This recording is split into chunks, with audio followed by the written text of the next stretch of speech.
Hello everyone and welcome back to the channel. I am Tonish और आज हम international trade dispute resolution के एक बहुत इम्पॉर्टेंट पार्ट को पढ़ने वाले हैं, जो है enforcement and remedies.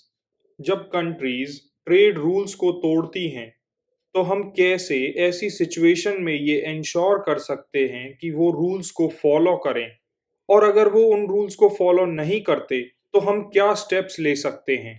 International trade trust और कॉपरेशन पे डिपेंड करता है, लेकिन जब ये ट्रस्ट ब्रेक हो जाता है तो क्या होता है।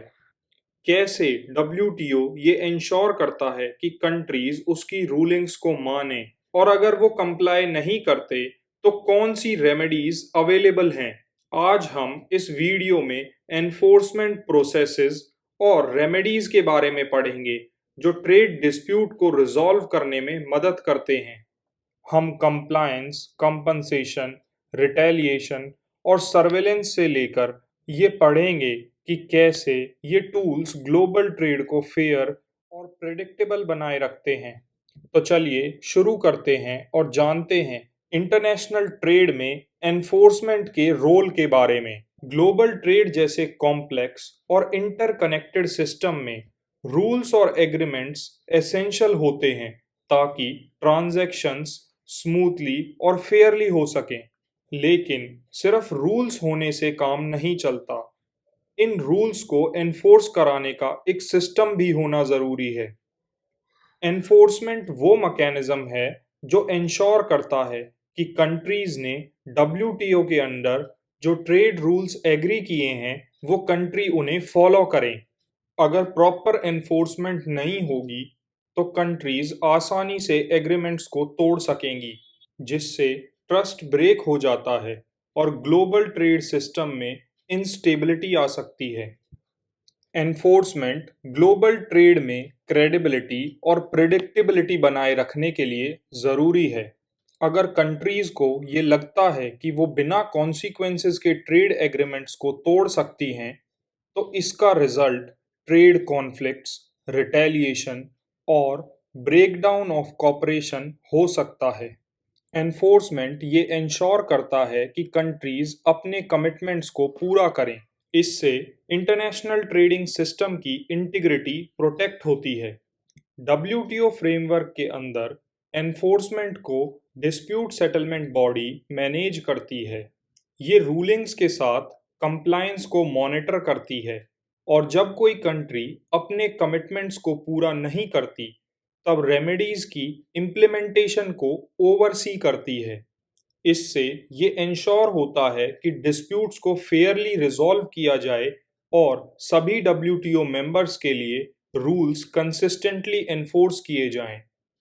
जब रूलिंग्स को एनफोर्स किया जाता है तो डब्ल्यूटीओ ग्लोबल मार्केटप्लेस में ऑर्डर और फेयर कंपटीशन को बनाए रखता है, ताकि कोई भी कंट्री रूल्स को इग्नोर करके अनफेयर एडवांटेज ना ले सके। तो हम ये कह सकते हैं कि इंटरनेशनल ट्रेड में फेयरनेस को अपहोल्ड करने, कंप्लायंस को इंश्योर करने और कंट्रीज के बीच ट्रस्ट बनाए रखने के लिए एनफोर्समेंट एक क्रूशियल रोल प्ले करता है।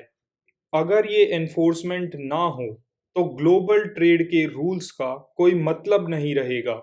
चलिए अब देखते हैं कि डब्ल्यूटीओ रूलिंग्स के साथ कंप्लायंस कैसे काम करती है, और जब कंट्रीज कंप्लाई नहीं करती तो क्या होता है। जब एक डिस्प्यूट रिजॉल्व हो जाता है तो सबसे इम्पोर्टेंट स्टेप होता है कंप्लायंस। इसका मतलब है कि जिस कंट्री के अगेंस्ट रूलिंग पास की गई है उन्हें अपनी पॉलिसीज को डब्ल्यूटीओ रूल्स के अकॉर्डिंग अलाइन करना होगा।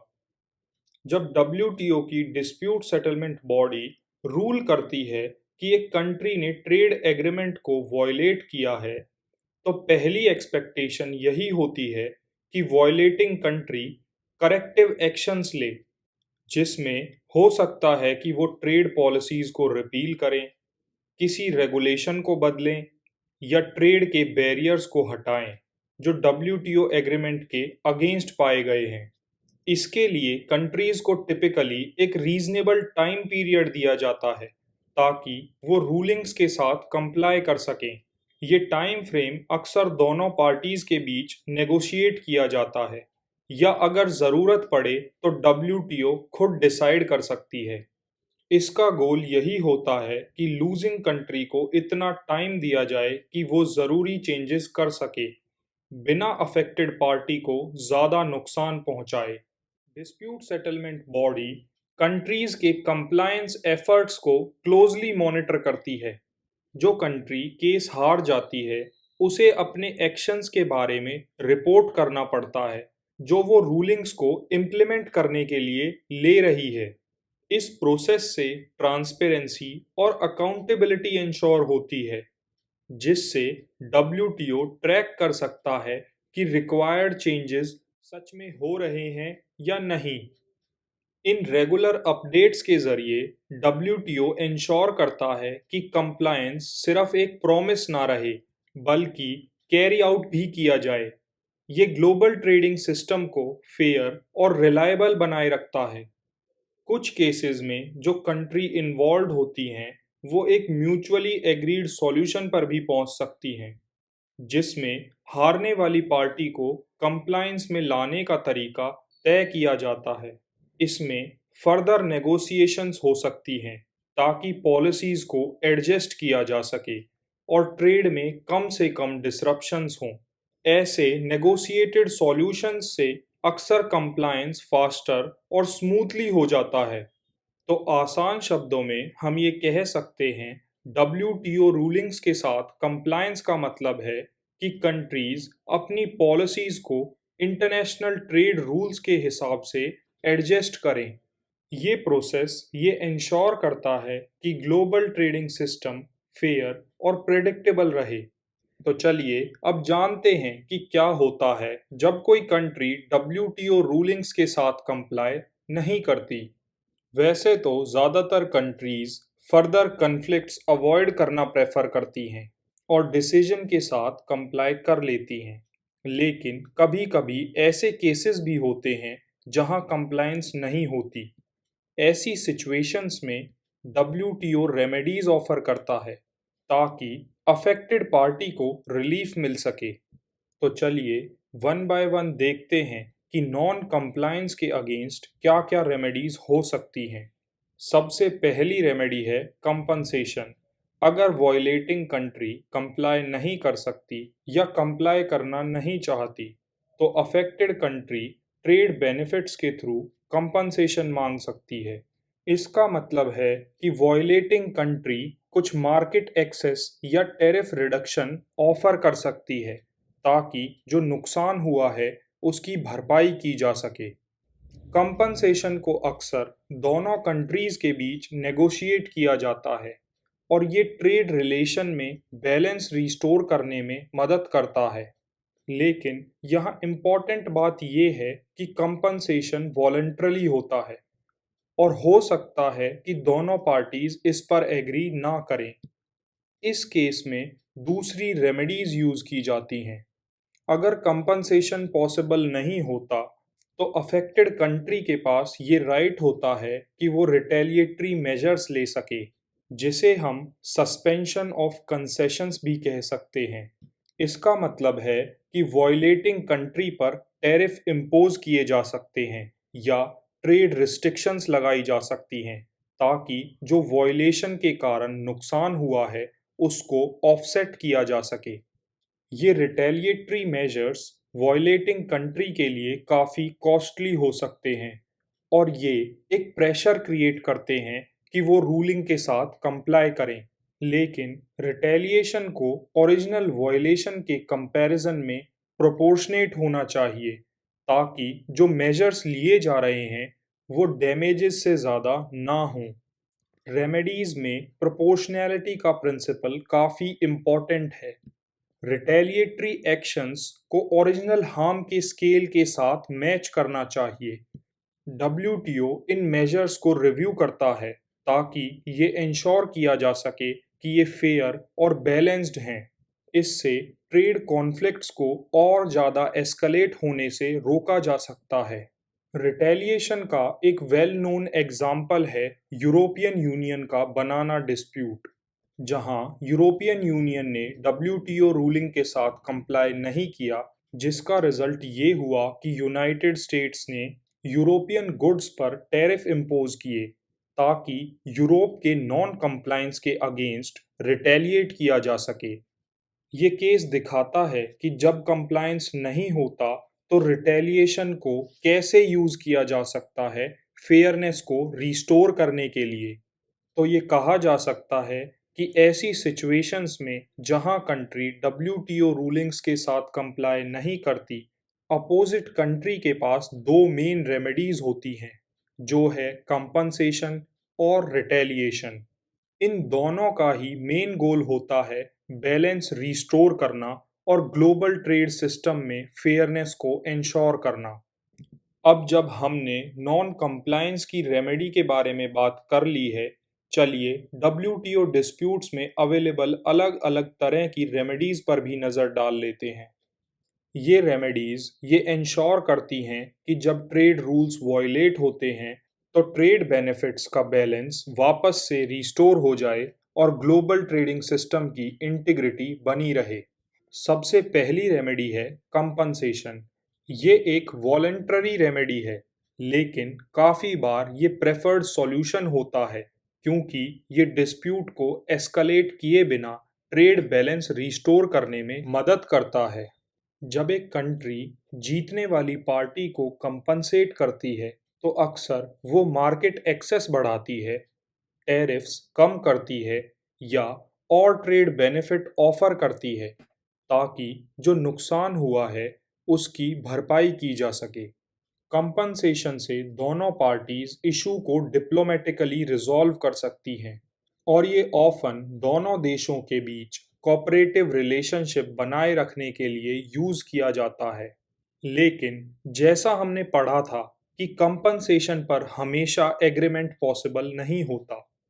जब कंपनसेशन से बात नहीं बनती, तो विनिंग पार्टी डब्ल्यूटीओ से रिटेलिएटरी मेजर्स को ऑथराइज करने की रिक्वेस्ट कर सकती है। इसे हम सस्पेंशन ऑफ कंसेशंस भी कहते हैं, जहां अफेक्टेड कंट्री को नॉन कंप्लायंट कंट्री के गुड्स पर टैरिफ बढ़ाने या दूसरे ट्रेड बेनिफिट्स सस्पेंड करने का हक मिलता है। रिटेलिएशन को इस तरीके से डिज़ाइन किया गया है कि ये कंप्लायंस को एनकरेज करता है, क्योंकि अगर वॉयलेटिंग कंट्री अपनी इल्लीगल ट्रेड प्रैक्टिसेस को मेंटेन करती है, तो वो उसे काफ़ी महंगा पड़ सकता है।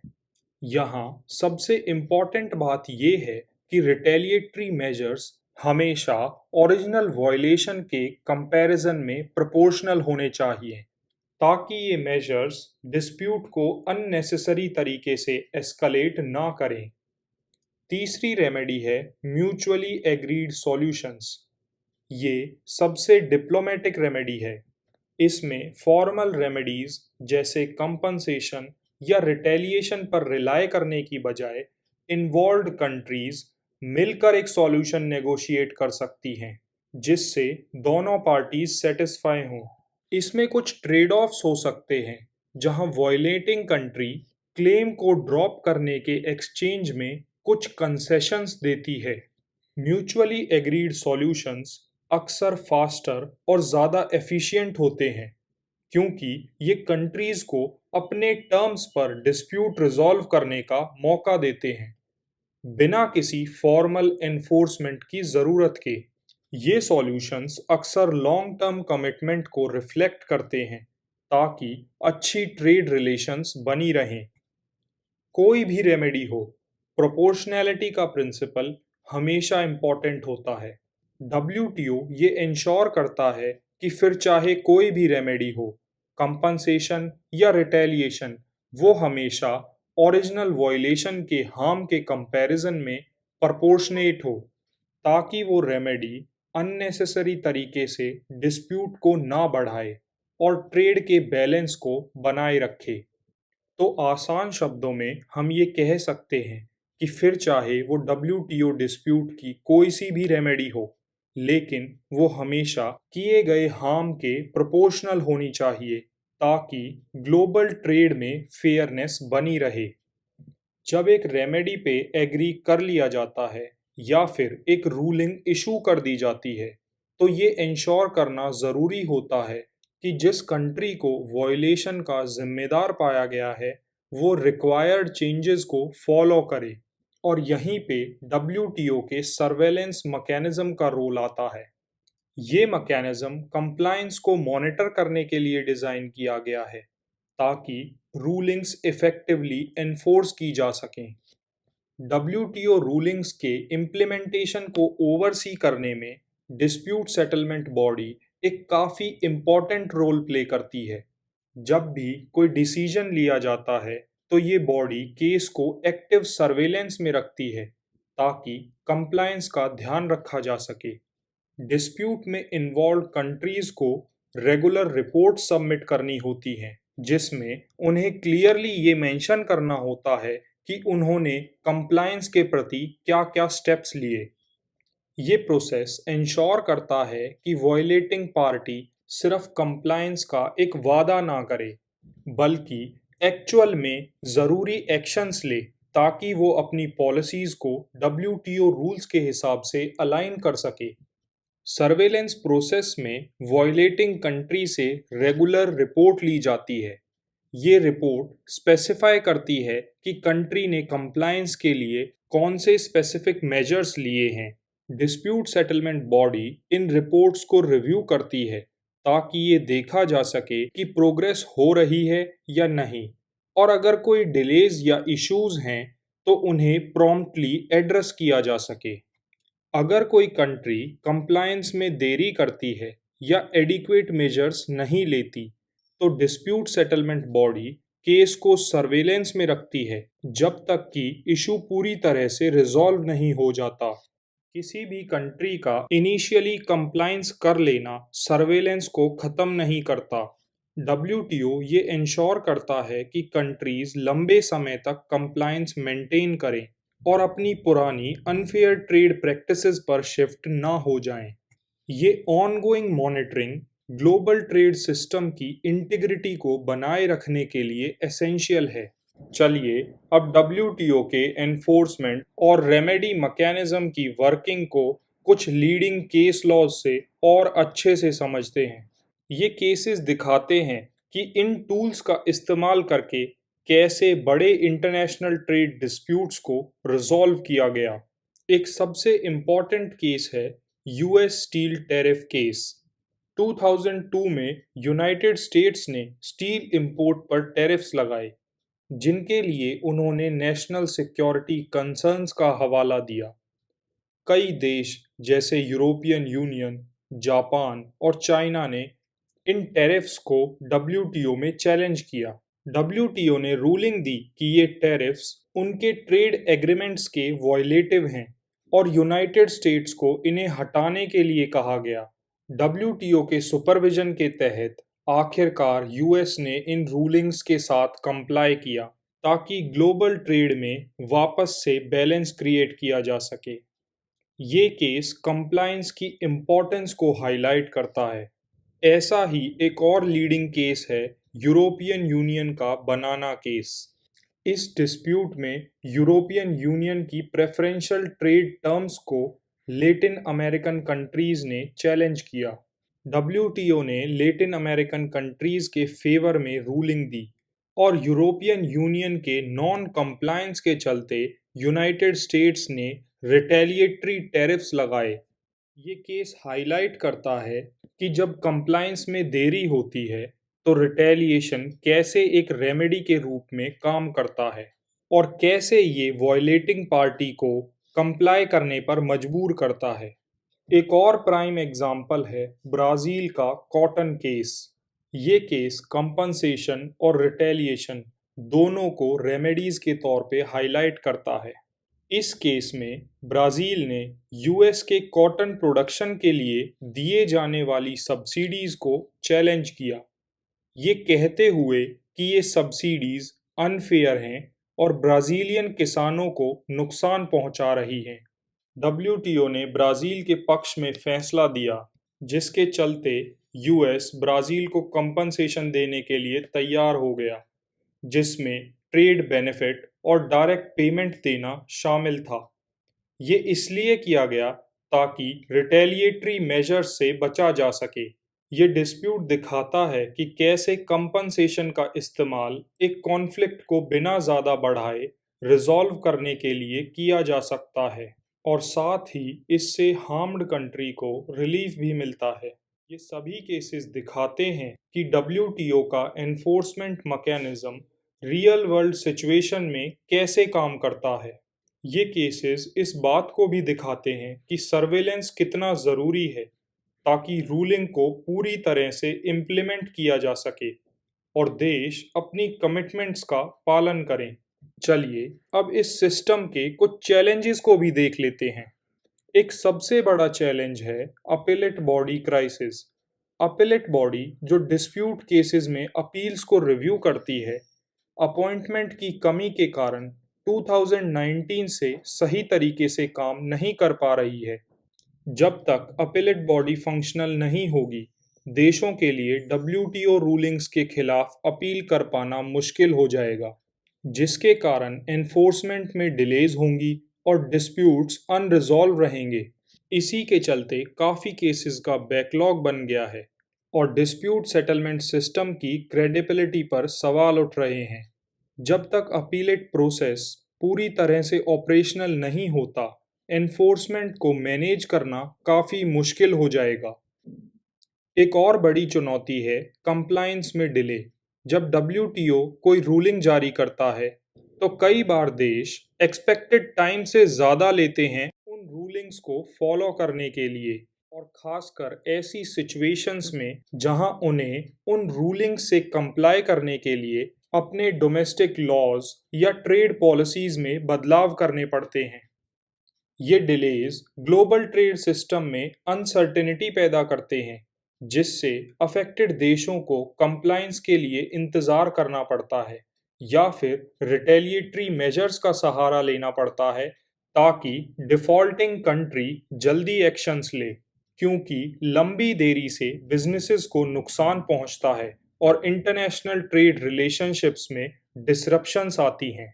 एक और चैलेंज डेवलपिंग देशों के साथ जुड़ा हुआ है।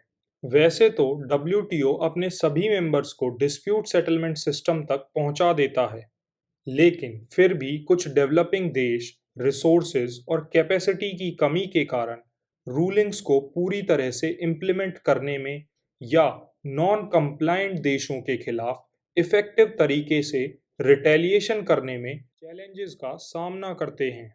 ये एक इम्बैलेंस क्रिएट करता है, जहां छोटी इकोनॉमीज को रूलिंग एनफोर्स करने या बड़े देशों के खिलाफ रिटेलिएशन करने में काफ़ी डिफ़िकल्टीज फेस करनी पड़ती हैं, जिससे सिस्टम की फेयरनेस और इफ़ेक्टिवनेस पर सवाल उठता है। इन सभी चैलेंजेस के रिस्पॉन्स में लगातार रिफॉर्म्स की डिमांड की जा रही है, और प्रपोजल में अपीलेट बॉडी क्राइसिस को सॉल्व करने के लिए मेंबर्स को वापस अपॉइंट करना, कंप्लायंस प्रोसेस को स्ट्रीमलाइन करने के लिए प्रॉपर मॉनिटरिंग और डेवलपिंग देशों को ज़्यादा सपोर्ट देना शामिल है, ताकि ये डिस्प्यूट सेटलमेंट प्रोसेस में इफ़ेक्टिवली शामिल हो सकें। ये रिफॉर्म्स सिस्टम को और ज़्यादा मजबूत बना सकते हैं, इस बात को इंश्योर करते हुए कि डब्ल्यूटीओ रूलिंग्स को कंसिस्टेंटली एनफोर्स किया जाए, ताकि ग्लोबल ट्रेडिंग सिस्टम रिलायबल और फेयर बना रहे। तो हमने जो भी पढ़ा, उसके बेसिस पे हम ये कह सकते हैं कि डब्ल्यूटीओ की एनफोर्समेंट और रेमेडीज इंटरनेशनल ट्रेड को फेयर और रिलायबल बनाए रखने में एक क्रिटिकल रोल प्ले करते हैं। कंप्लायंस और सर्वेलेंस से लेकर रेमेडीज जैसे कि कंपनसेशन और रिटेलिएशन तक, ये मैकेनिज्म्स डिस्प्यूट को रिजॉल्व करने और ग्लोबल ट्रेडिंग सिस्टम में ट्रस्ट बनाए रखने का तरीका प्रोवाइड करते हैं। हमने सिस्टम के सामने आने वाले चैलेंजेस को भी देखा, जैसे अपीलेट बॉडी क्राइसिस, कंप्लायंस में डिलेज और डेवलपिंग देशों के विशेष मुद्दे। लेकिन चल रहे रिफॉर्म्स के साथ उम्मीद है कि ये चुनौतियां दूर की जा सकती हैं और इस बात को सुनिश्चित किया जा सकेगा कि डब्ल्यूटीओ ग्लोबल ट्रेड रूल्स को एनफोर्स कराने में अपनी इफेक्टिवनेस बनाए रखेगा। So that was it for today. अगर आपको ये वीडियो हेल्पफुल लगा तो इसे लाइक करें, अपने दोस्तों के साथ शेयर करें और चैनल को सब्सक्राइब करें। थैंक यू फॉर वॉचिंग और मिलते हैं अगली वीडियो में जहां हम एक नए सब्जेक्ट को स्टार्ट करेंगे।